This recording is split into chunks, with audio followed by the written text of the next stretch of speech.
बिहार में त्रिस्तरीय पंचायत चुनाव की चहलकदमी काफ़ी तेज है। गांव-गांव में, गली-गली में चुनाव के चर्चे हैं। बेगूसराय के तेघरा ब्लॉक में सबसे अंतिम दौर में 12 दिसंबर को चुनाव होना है। सभी प्रत्याशी अपनी तैयारी को अंतिम रूप दे रहे हैं। इसी क्रम में आज हमारी मौजूदगी गौरा 2 पंचायत में है, जहां के वर्तमान मुखिया शंभू कुमार पासवान जी आज हमारे साथ होंगे। युवा हैं और क्षेत्र में एक अलग पहचान भी रखते हैं। सबसे पहले शंभू जी, आपका बुलंद बिहार बहुत बहुत स्वागत है। आपको भी बहुत बहुत धन्यवाद। शंभू जी काफ़ी युवा हैं, अच्छा भी लगा कि युवा मुखिया हैं। मैं आपसे कभी मिला नहीं था। हम कोर सब्जेक्ट पे आते हैं। सबसे पहले मुझे ये बताइए, आपने पिछले 5 साल के कार्यकाल में कितना काम किया है?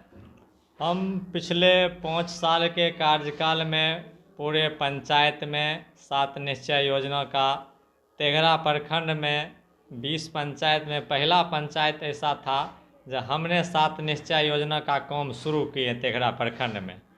और हमारे यहाँ 9 गो वार्ड है। 9 वार्ड में जो भी सरकार का गाइडलाइंस है उसके दिशा निर्देश अनुसार हम सब वार्ड सदस्य को खाते पर रुपया दे के 7 निश्चय का काम करवाएं।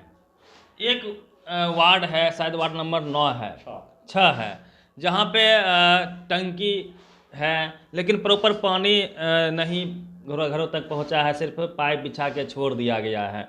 वहाँ कहाँ कमी रह गई, किसकी गलती है?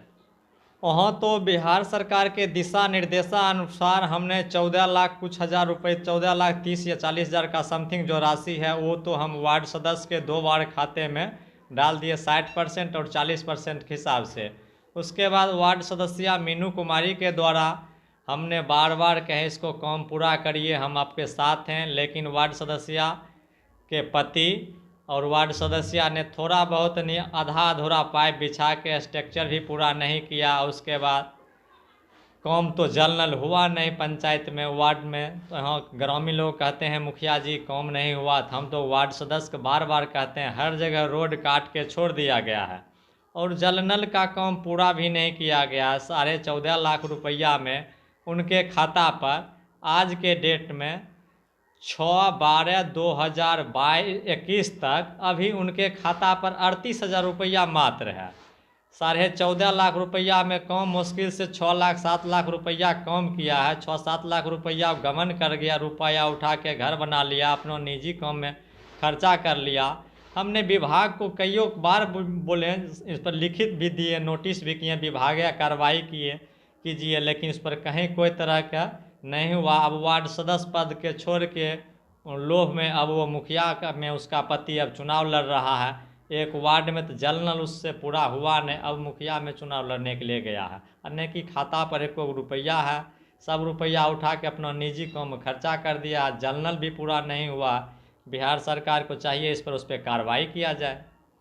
एक बात मुखिया जी, मैं आपसे जो पूछना चाहता हूँ, पूरे बिहार में हम लोग देख रहे हैं नाला ऊपर है, सड़क नीचे है। नाला का पानी सड़क पे जाता है, कहीं नाला है तो जाम है। मीन्स जो नाली बनी है गांव में गलियों में, उसका प्रॉपर इस्तेमाल नहीं हो रहा है। वह एक गंदगी का केंद्र बना हुआ है। आपके यहाँ भी कई नाले को मैंने ऐसा देखा है, तो ऐसा क्यों होता है?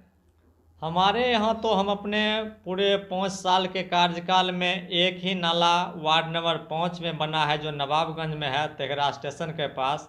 वार्ड सदस्य ही बनवाए थे। अभी तो नाला मोटा मोटी ठीक ही है, थोड़ा बहुत तो उसमें पानी उनी भर गया है जो भी, लेकिन वो अच्छा से चल रहा। हमने 5 साल के कार्यकाल में एक ही नाला बनवाए हैं। हम लोग इसी दोषी कौन है इसी को खोज रहे हैं, क्योंकि इंजीनियर साहब पता नहीं कहाँ से इंजीनियरिंग करके आते हैं कि उस नाला को पास कर देते हैं जिसमें पानी का फ्लो होता ही नहीं है। कोई दिशा ही नहीं है कि किधर पानी जाए, पानी जमा रह जाता है। चलिए खैर, अगले प्रश्न पे हम लोग चलते हैं। बिना घूस का घर नहीं मिलता है पूरे बिहार में, बिना घूस का शौचालय नहीं मिला, बिना घूस का कोई कार्ड नहीं बनता है, ऐसे लोग कहते हैं। आपके पंचायत का क्या हाल रहा? हमारे पंचायत में प्रधानमंत्री आवास योजना के तहत 300 प्लस हम लोगों को प्रधानमंत्री आवास योजना हमारे पंचायत में आवास मिला और शौचालय भी मिला। जिनको सूची में नाम था, जिस समय 22 जून 2016 जब हम शपथ ग्रहण करके आए, हमको जो सूची पहले से बना हुआ था, हमको जो मिला उस आधार पर हम लोगों उनको आवास सीरियल वाइज दिया गया। जैसे रुपया भ्रष्टाचार की बात है तो उसमें जो आवास सहायक थे और कुछ दलाल बिचौलिया टाइप के लोग थे, हमने बहुत बार ये जो अभी तत्काल पांडे जी जो बीडीओ साहब हैं, इनसे पहले जो बीडीओ साहब थे उनको कई एक बार लिख दिए, वीडियो बना के डायरेक्ट डीडीसी सर को, बेगूसराय डीडीसी सर को दिए। 2 बार उनसे हम डोर टू डोर मिले। आवास सहायक या बिचौलिया है 40-40 हज़ार रुपया ले रहा है, लेकिन उस पर डीडीसी सर भी कहीं कोई हस्तक्षेप नहीं किए। हम लोग तो यहाँ से बीडीओ साहब या डीडीसी साहब के लिखेंगे या नीतीश जी को हम लिखेंगे तो नीतीश जी धरातल पर हमारे पंचायत में तो नहीं आएंगे। यहाँ तो कार्रवाई डीडीसी, प्रशासन का कोई सहयोग नहीं मिला। प्रशासन का कोई सहयोग नहीं मिला, क्योंकि हम डीडीसी सर को 2 बार कहे हमारे यहाँ घूस चल रहा है सर, इस पर कार्रवाई किया जाए, लेकिन डीडीसी सर भी वहाँ से कुछ नहीं हुए। उसके बाद बगल के थे आवास सहायक, उस पर कहीं कोई कार्रवाई नहीं हुआ। ये जो अभी वर्तमान बीडीओ साहब पांडे जी आए हैं, संदीप कुमार पांडे, उनको हमने कहे सर ऐसी ऐसी समस्या है, वो तुरंत आवास सहायक को चेंज करके उसके बाद जो भ्रष्टाचार है उसको मिटाएं। ये बीडीओ साहब को बहुत बहुत आभार व्यक्त किए ताकि हमारे बात को ये सुने। ऊपर के पदाधिकारी तो नहीं सुनते हैं, लेकिन बीडीओ साहब ने हमारे बात को, लेकिन जनता आपको पहचानती है, आवास सहायक को पहचानती नहीं है। गलती वो करे, सजा तो आपको मिलेगा ना। अब सजा वो मिलेगा, जनता तो हमको कह रही है, लेकिन जनता एक भी पंचायत में ऐसा कोई भी लोग नहीं कहेंगे 300 प्लस घर मिला है, किसी से 5,000 और 10,000 रुपया हम आवास में लिए हैं। अब ऊपर का कर्मी ही आके मिली भगत करके ले ले, हम तो प्रशासन को ही लिखित करेंगे या वीडियो देंगे। अगर प्रशासन कार्रवाई नहीं करेगा तो उस पर हम क्या करें। इसीलिए हम लोग अक्सर कहते हैं बिहार की दुर्दशा इसलिए है, बिहार बर्बाद इसलिए है कि नेताओं के अलावा सबसे अधिक अफसरों ने इस बिहार को लूटा है। और मैं स्पष्ट कर दूं कि जिस प्रकार नाला ऊपर सड़क नीचे दिखता है, उसी प्रकार बिहार के अफसर ऊपर हैं, नेता नीचे है, उससे नीचे जनता है। कहीं ना कहीं हम सबको, हमको, आपको थोड़ा थोड़ा ही सुधार खुद में भी लाना होगा और सिस्टम को सुधारना भी होगा। मुखिया जी, एक सवाल और रहेगा आपका। अभी सामुदायिक भवन, मनरेगा भवन से मैं होके आया, और भी जो स्कूल हैं आपके पंचायत में, जो पंचायत भवन है या फिर जो स्वास्थ्य उपकेंद्र हैं, सबकी हालात जर्जर दिखता है। उसका जो प्रॉपर बिल्डिंग है, बिल्डिंग में कोई दिक्कत नहीं है, एएनएम नहीं है उपकेंद्र में, पुस्तकालय में पुस्तकें नहीं हैं, तो ये सब कैसे सुधरेगा?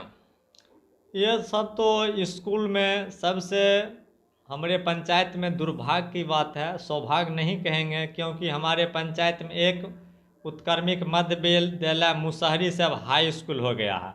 वहाँ पर एक कमरा बहुत कम है, 2 मंजिल है, जगह का कमी है और विद्यार्थी बहुत है। अब हाई स्कूल हो गया है, वहाँ बच्चों लोगों को पढ़ाई नहीं हो पाता है, उतना मास्टर साहब की व्यवस्था नहीं है ताकि पढ़ाई हो। सरकार तो उसको +2 या इंटर कर तो दिए हैं, लेकिन वहाँ सरकार को चाहिए जगह को व्यवस्था करके, जगह अगर व्यवस्था होगा तो बिल्डिंग बनेगा, हमारे पंचायत का बच्चा उसमें पढ़ेगा लिखेगा, दूसरा जगह जाना नहीं पड़ेगा, क्योंकि रोड सड़क रेलवे लाइन है, क्रॉस करके जाने में बहुत दिक्कत होता है। लेकिन सरकार ज़मीन अवेलेबल नहीं कर पाते हैं, बहुत लोग दान में देने के लिए भी तैयार नहीं हैं।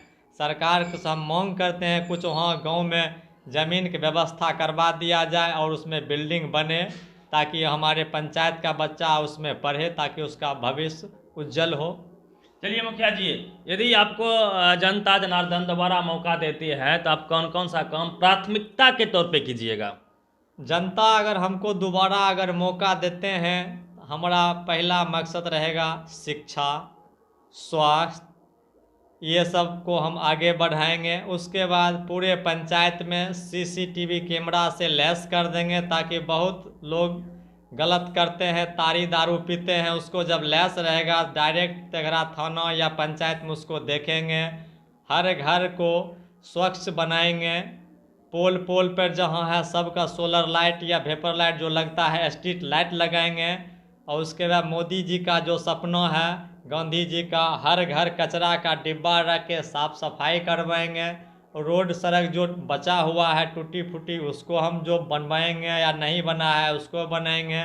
जो भी आवास है प्रधानमंत्री नरेंद्र मोदी जी का कहना है 2022 तक हर लोगों को आवास दिया जाएगा। तो मोदी जी के अनुसार जो भी सरकार, भारत सरकार कह रहे हैं और बिहार सरकार के साथ जहां तक होगा हमारा प्रयास है 2022 तक पूरे पंचायत में पक्का का इंदिरा आवास दिया जाए। जिसका शादीशुदा हो गया है उसको आवास दिया जाए। सबसे एक ठो दुर्भाग्य की बात है जो तेघरा प्रखंड में हमारे पंचायत से जो भी मतदाता हमारे भाई बंधु हैं, गरीब तबका के लोग हैं, राशन कार्ड के लिए फॉर्म को अप्लाई किया है, बार बार 200, 400, 500 रुपया लगा के अप्लाई किया है।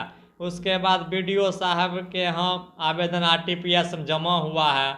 उसके बाद सब लोगों का अभी तक राशन कार्ड नहीं बन रहा है। चुनाव का समय है, लोग सब कह रहा है कि मुखिया जी राशन कार्ड हमको नहीं मिला है, 5 साल आपको मुखिया बनाए हैं, हमको राशन कार्ड आप नहीं दिए, आपको कैसे वोट दें। लेकिन हम लोग तो RTPS में शपथ पत्र लगा के, आवासीय बैंक खाता फोटो लगा के हमने RTPS में जमा करवा दिए हैं। लेकिन अभी तक लोग को 10% हमको लगता है बहुत होगा, 10% लोगों को नया राशन कार्ड मिला है। अगर 8 परिवार का नाम है, 1 परिवार का नाम दिया गया है, 7 गो का नाम नहीं है। और विशेष लोगों जो गरीब गुरबा लोग हैं उसको राशन कार्ड से बहुत वंचित है। ये पूरे बिहार का मामला है। हम तो सरकार से रिक्वेस्ट करेंगे ताकि सब लोगों को राशन कार्ड दिया जाए, जो उचित है उसको दिया जाए, जो लेने लायक नहीं है उसको नहीं दिया जाए। चलिए मुखिया जी, क्या छाप है आपका? हमारा छाप है 7 नंबर में बरस छाप है। बरस छाप। जनता से क्या अपील कीजिएगा? जनता से हम यही अपील करेंगे, जो हमने 5 साल में चुनाव जनता से जो वादे कर आए थे, जहां तक हमको सक्षम हुआ, पहली बार हमने जीत के आए थे, वो हमको जहां तक जो अनुभव हुआ और सब लोगों का जो सहयोग हुआ उनके काम हम किए हैं। जो बचा हुआ है हम प्रयास करेंगे, 100% उसका हम काम करेंगे। चलिए, बहुत बहुत धन्यवाद आपका। ये थे गौरा 2 पंचायत के वर्तमान मुखिया शंभू कुमार पासवान जी। काफ़ी युवा हैं और पंचायत को सुधारने संवारने का, बेहतर बनाने का सपना रखते हैं। बहुत काम भी इन्होंने किया है। कई ऐसे मुखिया हैं वर्तमान में जो सवालों से भागते रहते हैं, इसलिए इनको मैं अधिक साधुवाद देता हूं कि इन्होंने कैमरा का सामना किया, सभी सवालों का बेबाकी से जवाब भी दिया।